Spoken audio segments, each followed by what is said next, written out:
Have all the charges been dropped? Yeah, I'm out on love. Well, are you out on love or out of love? Which is it? Out on love. Learning all the things I thought I knew. Reclaiming all my truth. Framing how I see myself as you. I haven't been on a date in...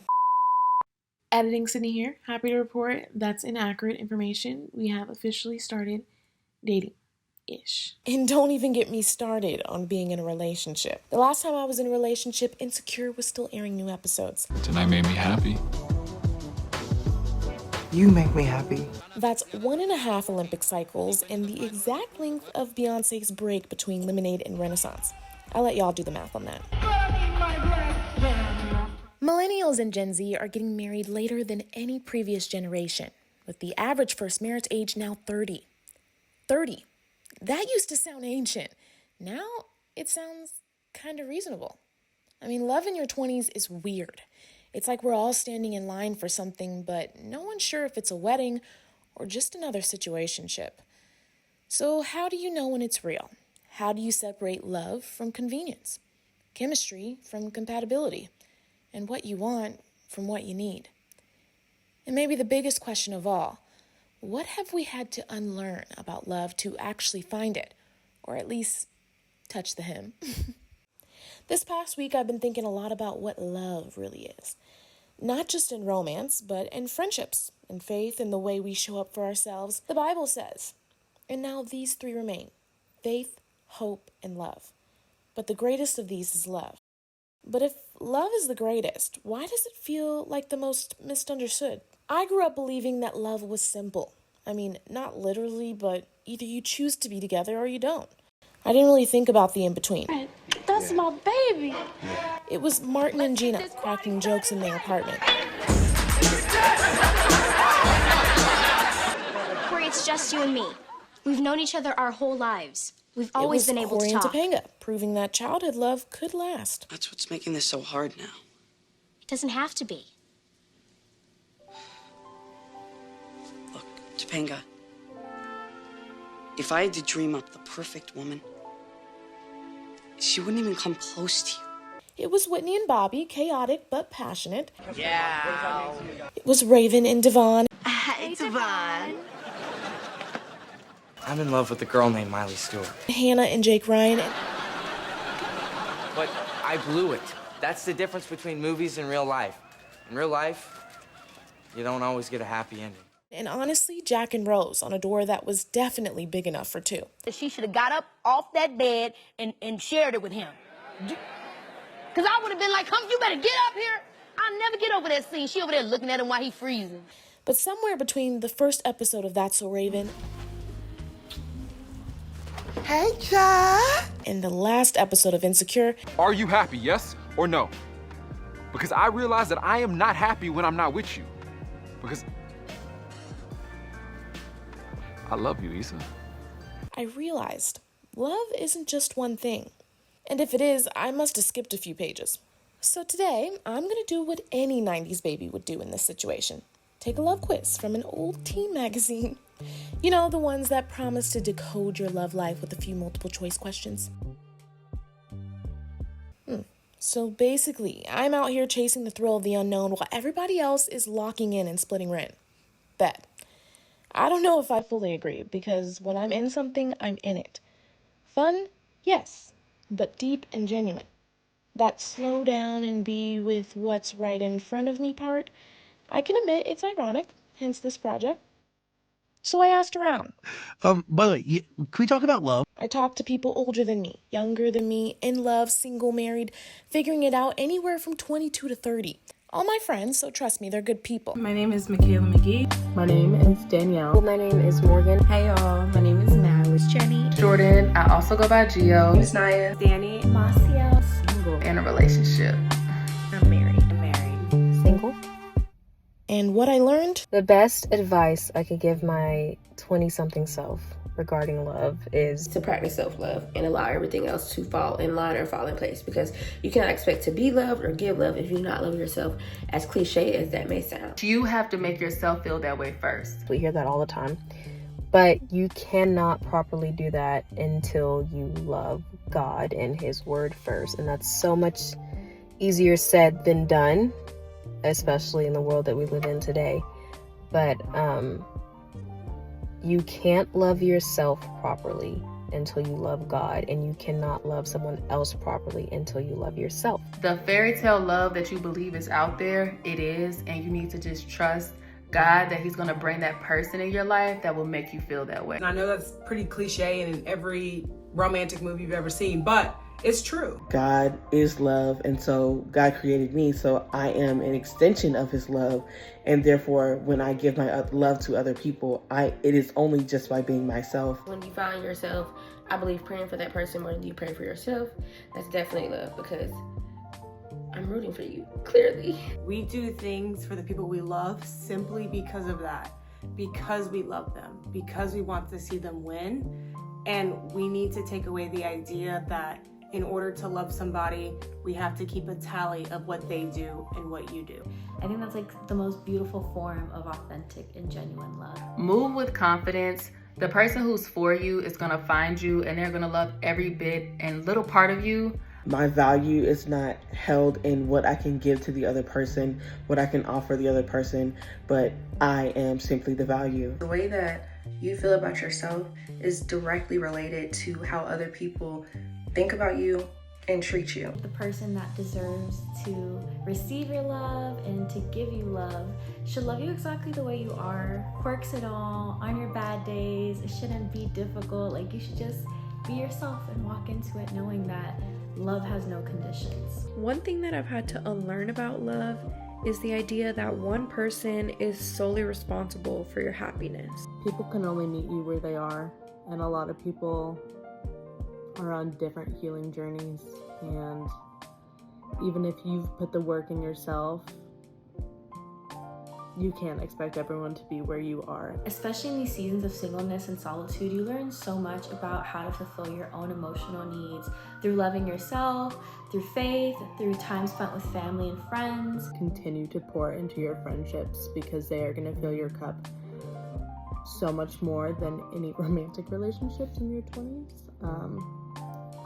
And these people are going to be around for you during like the happiest and the saddest times. I fall into putting other people before myself, and that leads to me being depleted, me not getting the same type of love that I'm giving back in return. And that's not healthy. It makes it so much easier so that when when love does find you, you already have a cup that's full, and all your emotional needs are already met, and you can just enjoy this person without these intense expectations that they need to make you happy. So put yourself first, girl. It's gonna be easy. This idea of love being difficult or being hard work and not every day is gonna be the same and so much fun or whatever, no. It's gonna be easy. You're just gonna fit like this. Someone wanting to know where I am all the time. It's not them being in love with me per se. Things don't have to be toxic, or there doesn't have to be this major heartbreak for you to really have love for someone. Love was not supposed to hurt. It's not toxic, it's not manipulative, it's not controlling, it isn't mentally abusive, it isn't emotionally abusive. It really can be this very happy and joyful experience.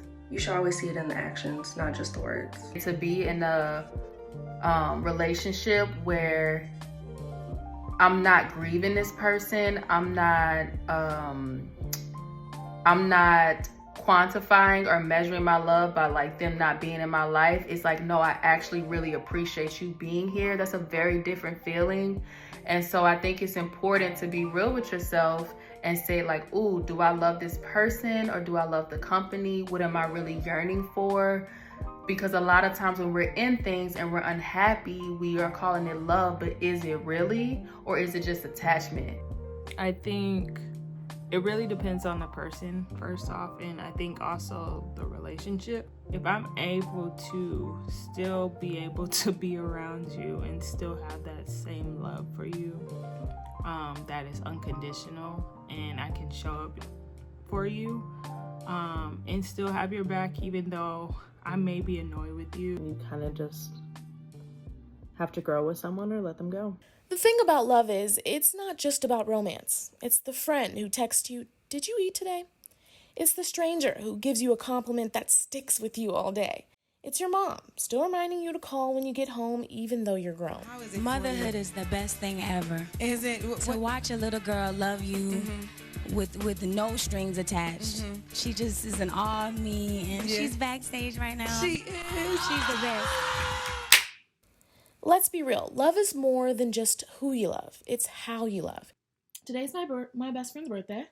Morgan Burks McGee, if you're watching this, I love you. Your friends.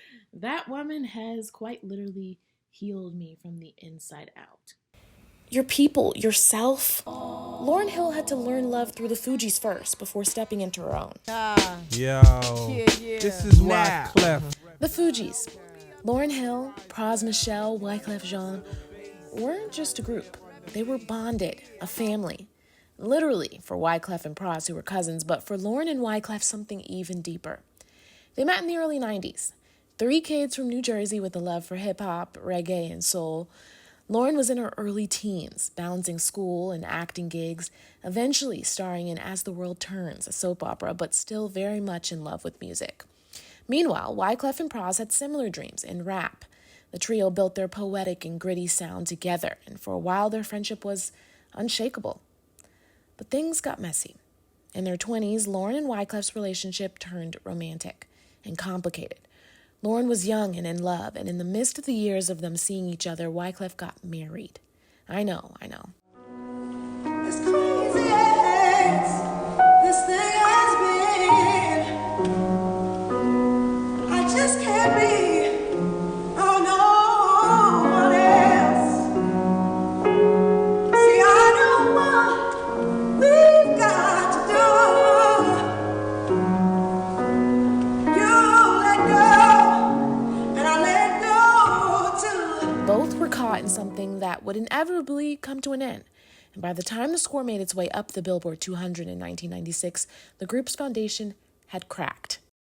Wyclef Jean talks about it in his memoir, Purpose, an Immigrant Story. Here's an excerpt. If you've read this far, you have to understand she and I had a very complicated relationship, and I take my blame, I'll take my blame for my side of the pain and confusion. Even without love involved, with success often comes tension, resentment, power struggles.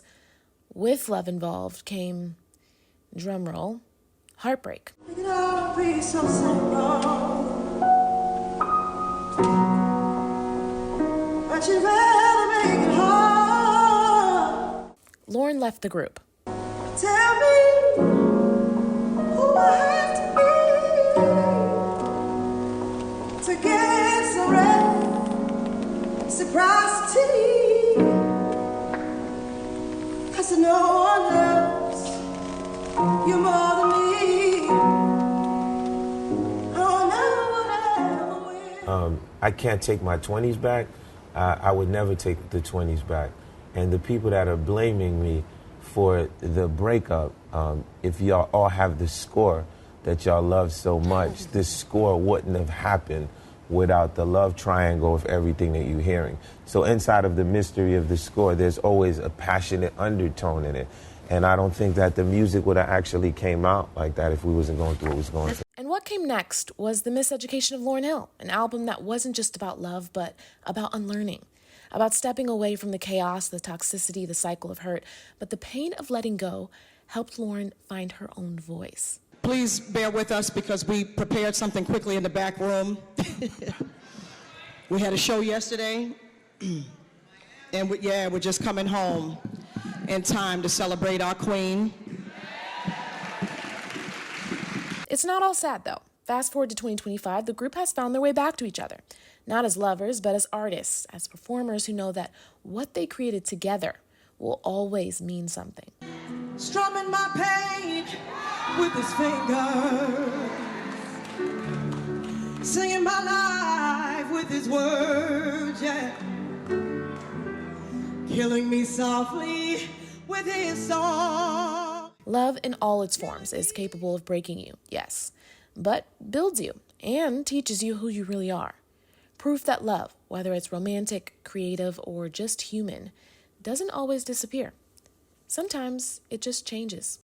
JoJo once said, we hope that if, you find somebody and you want to do life with them, you hope that you grow like this and you keep growing in the same, like, not on top of each other, but that you're like going like this and it's about you're vibing and you're choosing to do it every day.